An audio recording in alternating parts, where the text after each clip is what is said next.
I saw my parents pressing a cigarette on my grandson, so I rushed to the house. The horrifying hidden truth is revealed as the night had deepened, and the house was eerily quiet. I sat on the couch, flipping through a photo album in my hands. It contained numerous pictures of my son, his wife, and their son, my beloved grandson. As I gazed at a photo capturing my grandson's innocent smile, a grin naturally spread across my face. My name is Rachel. Even now, in my 63s, my heart warms whenever I think of my son's family. My husband passed away a few years ago, and I currently live alone. But the presence of my grandson, Tommy, has been a source of comfort for me. My son, Carson, is a sincere 35-year-old man who works as an engineer at a company after graduating from college. He is a family man and adores Tommy. Carson's wife, Nora, is 30 years old and a homemaker. She was a bright and kind woman when they first married. She excels at cooking and passionately focuses on creating nutritionally balanced meals, always mindful of the family's health. Nora actively participates in community activities and is surrounded by many friends. However, over the past few months, her attitude has drastically changed, and she has grown cold towards me. Tommy is my treasure. At 3 years old, he is a very energetic and curious child. He loves animals, especially dogs and cats. Every weekend, my joy has been taking Tommy to the park. The days of being healed by his innocent smile and sweet voice continued, but recently that smile has disappeared. One day, I remember visiting Carson's house. Nora opened the door, but her face was cold as if she was trying to turn me away. "I'm busy today. Can you see Tommy another time?" I was puzzled by her words. From inside, I heard Tommy's voice. "Grandma, where are you?" Ignoring Tommy's voice, Nora closed the door. Since that day, I couldn't stop worrying about Tommy. I used to play with him often and feel reassured seeing his innocent smile, but recently that smile has vanished. Something has changed. Carson has also been calling me less frequently lately, and I can't shake the feeling that he's hiding something. He only says work is busy, avoiding any specific conversations. Despite noticing the change in my son, I avoided pressing him deeply, fearing that our parent-child relationship might crumble. As those days continued, I gradually grew anxious and suspicious. When I suddenly woke up in the middle of the night, I couldn't get Tommy out of my mind. "Is he okay?" I asked myself repeatedly. One night I had a dream. In it, several children were crying out for help from the darkness. Waking up in the middle of the night, I had a terrible premonition. The clock had passed midnight. Despite the late hour, I decided to go to Carson's house. I hastily put on my coat and left the house. On the way to Carson's house, just a few minutes' drive away, anxiety and fear swirled in my chest. I felt that something might be happening. When I arrived at Carson's house, it was pitch dark and eerily quiet. I entered the yard and quietly peeked through the window. In the middle of the living room, I saw little Tommy shivering. Carson and Nora stood in front of him, and their shouting voices could be heard from outside the window. "Stop crying!" Carson yelled, pressing a lit cigarette against Tommy's skin. Tommy, with tears streaming down his face, whispered in a trembling voice, "I'm sorry. I won't cry anymore. Please forgive me." At that moment, I lost my reason with the sole thought of saving Tommy. I smashed the window and rushed into the house. "What are you doing? Stop it!" I shouted as I swept Tommy into my arms. "Mom, what are you doing here at this hour?" Carson was surprised, but Nora calmly smirked. "This is discipline. It has nothing to do with you." "Discipline? This is abuse!" I retorted, shaking with anger. Tommy trembled in my arms. "Grandma, I'm scared. Help me." "It's okay, Tommy. Grandma is here, so don't worry about anything." "Hey!" Carson shouted. "This doesn't concern you, Mom." "Doesn't concern me? Tommy is my grandson. I will never allow this," I replied resolutely. Carson grew irritated and approached me. "Don't interfere with us." "Are you saying it's right to abuse Tommy?" I argued in a strong tone. "If you continue this, I will call the police." Carson seemed to hesitate for a moment, but quickly returned to a cruel expression. "Tommy is our son. How we raise him is our freedom. This cannot be allowed. Tommy is a child who must be protected." Holding Tommy close, I declared with strong will to Carson and Nora, "I will do anything to protect him." Nora stared at me with cold eyes. Cradling Tommy, I decided to move to another room for the time being. Feeling Tommy's trembling body, I headed towards the back room. "Grandma, I'm scared," Tommy whispered in a small voice. "It's all right, Tommy. Grandma is here with you." I tried to reassure him, but my heart was filled with anxiety and fear. However, Carson stood in my way. "Where do you think you're going?" His eyes held clear hostility. "Right now, I don't think you two should be with Tommy," I said, holding Tommy tightly. Carson grabbed my arm and pulled hard. "Don't do as you please." "Let go, Carson." I shook off his hand and started walking towards the back room. The door to the back room was slightly ajar. As I entered, the room was dark, lit only by a dim light bulb. Old furniture and boxes were piled up in the corner of the room. I walked to the middle of the room, holding Tommy. At that moment, I felt something strange under my feet. I stared at the floor, and when I lifted the old carpet, I found a door hidden there, like an entrance to a basement. I didn't know this house had a basement. With a vague sense of foreboding, I decided to open that door. I set Tommy down beside me for a moment and opened the door. As I felt the cold air, I heard a faint voice from below. "Help!" It was a weak voice. I was so shocked that I felt terror. Holding Tommy again, I descended the stairs with trembling hands and stepped into the basement. To my utter disbelief, I found several children trapped there. They were wearing filthy clothes, their faces pale with fear and exhaustion. "Who are these children? Where did they come from?" My mind was in turmoil, but I composed myself upon seeing the children's expressions. I had to help them now. "It's okay, don't be afraid," I gently called out to them as I approached. "Will you help us?" one little girl asked, crying. "Yes, I'm going to help you. I'll get you out of here." Although I didn't fully understand what was happening, I instinctively knew that I had to get these children to safety somehow. So I told them, "Everyone stays calm. I'm going to lead you out of here, so from now on, listen to what I say and act accordingly." Then I took their hands and had them climb the stairs one by one. After rescuing the children from the basement, I returned to the living room. There, an angry Carson and Noura were waiting. Their expressions held no hint of remorse. Rather, they were overflowing with hatred. "What have you done, Mom?" Carson shouted. "You've ruined everything." "Who are these children? Tell me why you were abusing them and Tommy," I retorted with a resolute attitude. "It's none of your business, is it?" Noura screamed. "This is our problem. You don't understand anything." "No, it is my business. Tommy is my grandson, and these children are so frightened. I'm here to protect them." "Explain why you're doing this," I said in a stern tone. Carson hesitated for a moment, but then began to speak after a deep sigh. "It was all for the money. For money." My voice trembled with anger. "We had no choice." Carson's voice was tinged with anguish. "Our debts had grown too much, and we had no prospect of repaying them. If someone didn't make a sacrifice, we were about to go bankrupt. So after taking in the children, we made deals through the internet. We were paying off our debts with the money we earned from selling them." "I can't believe you treated children like objects." "It wasn't that I couldn't believe it. I didn't want to believe it," I said. "I know," Carson said in a low voice, "but we didn't know what to do. Our debts had ballooned out of control. We were desperate, too." I looked at Noura. She had a bitter expression. "In the past, my parents abused me, too, so I know all too well how important it is for children to be obedient."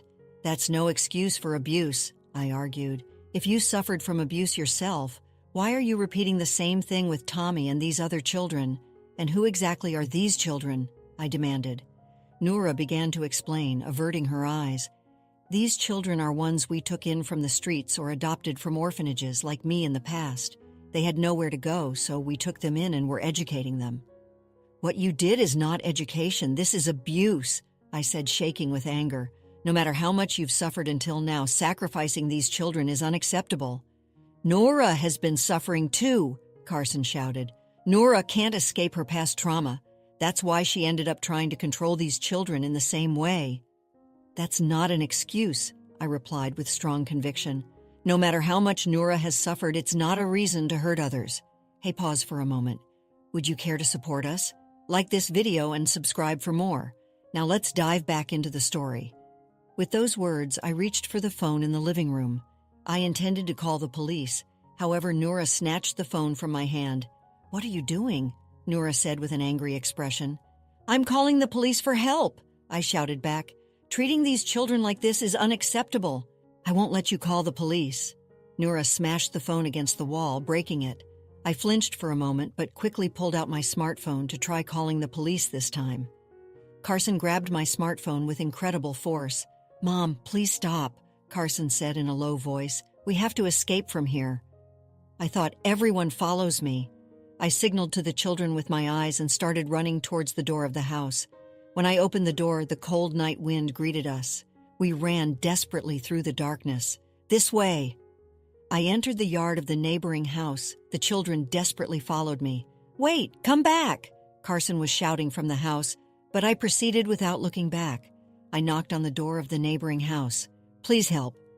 After a while, John, the neighbor, opened the door. His sleepy face instantly changed to a surprised expression. "Rachel, what's going on at this late hour?" "Please call the police. These children are being abused," I pleaded desperately. John quickly grasped the situation and welcomed us into his home, saying, "Come on in." He took out his smartphone and reported to the police. "They said they'll be here right away," John informed me after finishing his conversation with the police. "It's okay now," I said, hugging the children. "The police are coming and they'll protect you." The children clung to me, crying, and Tommy also had a relieved expression on his face. After a little while, police sirens began to sound in the distance. Inside John's house, the children were clinging to me but gradually regaining their composure. "It's all right now. The police are coming to help," I told them gently. Soon, red and blue lights streamed through the windows, and several police cars stopped in front of John's house. Police officers could be seen hurrying towards the house. "Over here!" John opened the door to welcome the officers. I stood up and said to them, "Please protect these children. They're being abused by my son and his wife." "Understood. We'll handle this immediately." One officer nodded firmly and requested backup on his radio. At that moment, Carson and Noura could be seen outside. They approached with anger-filled expressions, shouting at the police officers. "What are you doing? This is our family matter," Carson protested vehemently. "It appears these children are being abused. You'll need to accompany us to the police station," the officer responded calmly. "Don't be ridiculous. This has nothing to do with you, right?" Noura raised her voice, but the officers resolutely restrained Carson and Noura. "What are you doing? Let go!" Carson struggled and resisted, but the officers firmly held him down and handcuffed him.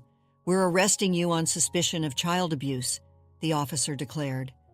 Carson and Noura were taken away amid anger and confusion. I held Tommy and the other children, watching the scene unfold.